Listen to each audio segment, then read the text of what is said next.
All right. Hello, I am Craig Bowman. I'm part of the OPAS marketing team. I am joined here by OPAS Executive Director Ann Black. Everyone knows Ann, but wave. And we are thrilled to be joined by the one and only Texas's own Jaston Williams. Hello, Jaston. Hello. Well, Happy New Year to you both. How in the world are you doing during these times? Well, considering everything, we're not doing badly. We're not doing badly. I'm the only one who leaves the house and have for the last year pretty much. And, if one of us needs to bite the dust, it might as well be me. That's the way I feel. Ann, how do you top that? I wouldn't even try. I think we all suffered grief and loss and confusion and PTSD. And then, those of us, both artists and producers and presenters, said, hey, we could lay down and just wait, or we can all try to do something. I think we have an obligation to our audiences to give them art in some kind of way. And I think that's what we've tried to do over this past year, a year. It's crazy that it's been a year. Well, in the middle of all this, Jaston, congratulations. You have a new show called I Saw the Lights. Tell us a little bit more about the piece. Well, it specifically is about the UFOs that appeared in Lubbock in 1951 that were seen by a whole lot of people and ended up in Life magazine. And for those of us who've lived in that area, we've seen so many strange things in the night, in the night sky and in the night in general, that it seemed worth creating something about. But the thing I wanted to do, I always go back to the source. People ask me why I always write about Texas, and I said, I just don't know anything about corned beef and cabbage. I have to write about those I know and what I know and from where I came. And that Lubbock crowd, oh my God, there's nothing like them. It looks real calm on the surface, but it isn't. It isn't.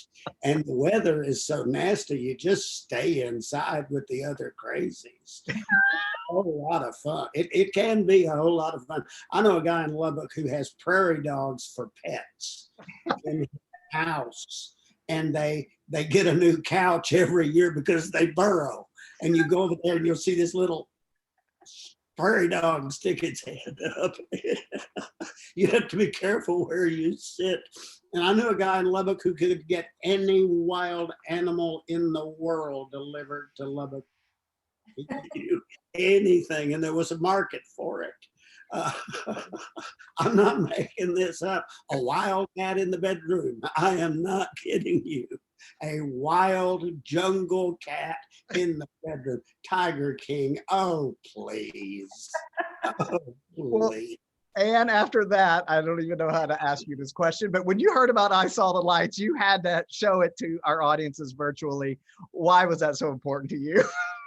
Well, first of all, let me say, I think your Lubbock humor will go over very well in College Station. Oh, yes. Because we know those people too. I think we as presenters very often think about ourselves and what is this going to do to us, and what is this going to do to our finances and our whatever. It's all about us. And I always try and think about what this means to them. And not that we didn't suffer some loss, all kinds of loss, but we have a pretty healthy reserve, and we weathered this financially. But a lot of our friends on the other side of the industry have not. And, we've been unable to present, but they've been unable to work. They've been able unable to perform and put food on the table for their families. So I felt a real obligation to reach out to those ones that were trying to give something, even if it was in a square little Zoom box, that we support them and that our audiences buy tickets. These are not expensive tickets compared to coming to a live performance, but it's helping them as well as helping us to continue to serve our audiences in some way. I think that has lost a lot is all the artists out there who have just, had to stop working. It's just They're really hurting. And, part of the deal with doing this show was we really wanted to recreate something that was theater. Even though we did film it, we wanted to recreate the theater experience because people are missing it. And it's this the longest period I've gone in my life without performing live. wow. And that really slaps you in the face a lot. And knowing all of these friends who do not have work, all of these people in the industry, when we did this, we provided work for about 15 to 20 people to get the thing together. Designers, cameramen, directors, a lighting specialist, computer specialists, everything you can imagine. And that's been the main thing about it. I don't know that we will make any money on this, and that doesn't really matter to me. We did get money in people's pockets, and we're really trying to create a theater experience. And it was like learning to walk again. Because you thought, well, you're doing the theater, and a lot of this is comedy, not all of it.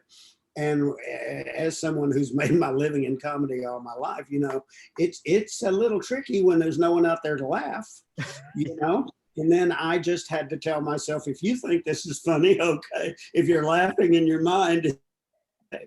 But we wanted to get something out there. We know people are going stir crazy. Yeah.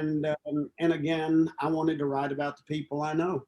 I wanted to write about the people I know.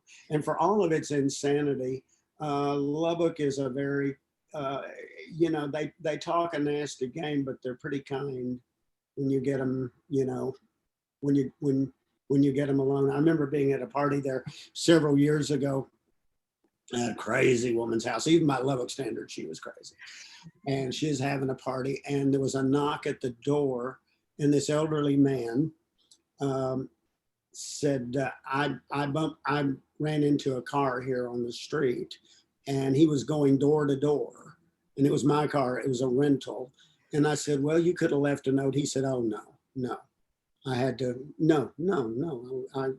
He went door to door until he found out whose car that was. Wow. And, that says something about the people out there, many of whom I disagree with on a daily basis, but they're the kindest, tough people I've ever known in my life. They really are. They really are. And the play really connects the diversity that is out there. I mean, it takes some moxie to be a free-thinking preacher in West Texas, or a hippie, for God's sake. That's tough. That's a former Mormon hippie. Now, if that doesn't draw a crowd, I'll just quit writing, And Jaston plays 9 characters in this piece. And, as funny as you are, and I think that's what a lot of people took away from the tuna shows, Ann and I always remark about what a gifted actor you are to embody all these characters. And I certainly can't wait. We have a dear friend who grew up in Lubbock. And when this came out, I forwarded it to Shane and said, okay, we're going to have a dinner as long as we all test negative. It would be a socially distant dinner, but you're coming over because I have to watch your reaction to Jaston's performance in this. And go ahead, Ann. Well, I was just going to say, Jaston was quick to tell me that this isn't satire. And I think it's important because we all love tuna, and we've presented tuna for 15 years and everybody loved it. And these characters are obviously funny. You can tell that from the sizzle reel on our website. Right. But Jaston, can you tell us a little bit about the difference? Well, in satire, you're trying to make a point about an issue or a subject or something. And so you take it and you amplify it and you make it a little crazier than it might actually be. That's become a lot harder the last few years. Satire has become a lot harder. In the last decade, it has. I didn't want to write about issues. I wanted to write about people. Now, issues or their thoughts or their convictions come out in it. There's a character in it that I really love, and she's right at the very beginning, and she saw the lights, but repeatedly, but she doesn't believe it because it goes against her upbringing. Oh, wow. It goes against her upbringing, and she doesn't believe it. And there's something very, and she's sad and she's scared, but she doesn't believe it. Then there's another character that came out there. She came from Connecticut because she hated trees. She just had grown up in heavily wooded areas and she hated trees. And she heard about Lubbock and said, so she went with her family to Dallas to a convention, and she hitchhiked all the way to Lubbock and got admitted to Texas Tech and wrote a hot check for her tuition. And when her father found out about it, he covered it because she said Episcopalians don't write hot checks. So, and that's not satire. That's a fact. Episcopalians don't write hot checks. I've heard that before. But the diversity of characters out there and what they live through, it can be a very rugged place. The weather can really drive you inside. And yet conversation is an art form out there, and it still is. When I was growing up out there, the best entertainment was somebody telling a story. Was somebody telling a story. There was an old boy lived outside of Crosbyton. A friend of mine went out with his father to this old boy's house, and they were talking about what it's like, living out here in the canyon, and he stomped on the floor and about 50 rattlesnakes started buzzing. He said, that's like, but I never have a mouse problem. So, where can you find that? That's not satire. That's, I don't have a mouse problem. I love it. So, but I always, talking to Joe Ely, who's a good friend, and his wife Sharon, good friends of mine, and they were so, he always goes back out there. He always goes out to West Texas before he starts a new album. Oh, wow. There, and we, and I do too. Once I find something more interesting to write about, I will. I'm not holding my breath. Well, I know we can't wait to see this show. Anne, did you have anything else you wanted to add? I was just going to say, the same way we've tried to reach out to artists who are our friends, you reached out to Texas presenters to launch this piece. And I think it's fitting and wonderful that so many of us have said, yes, we're in and we can't wait. Well, it's an honor to be back. I always love performing in your theater, and I love performing on your screens. We'll look for the time when we can all see each other, but thank you for the opportunity. And what has gotten us through this is friendship. It's gotten us through it. Absolutely. I totally agree. Well, the virtual premiere is happening on Friday, January 29th at 7:00. There are 2 ticket options. One is a general ticket and the other is a VIP ticket, in which you'll get some behind the scenes stuff and some Q&A with this very talented man. And why would you not buy that? That's what I bought. Is more fun than humans were meant to have. All of this information is available at mscopus.org. Anne and Jaston, thanks so much for joining us. I can't wait to see you both again in person. Until then, stay safe and healthy. And above all, let's keep making art. I think you both have something else to say. I have something else to say. I think it's important that we tell people that that link is good for 48 hours. So Yes, you do yes, not that's have to be sitting at home on Friday night if you have something else to do. what else do you have to do?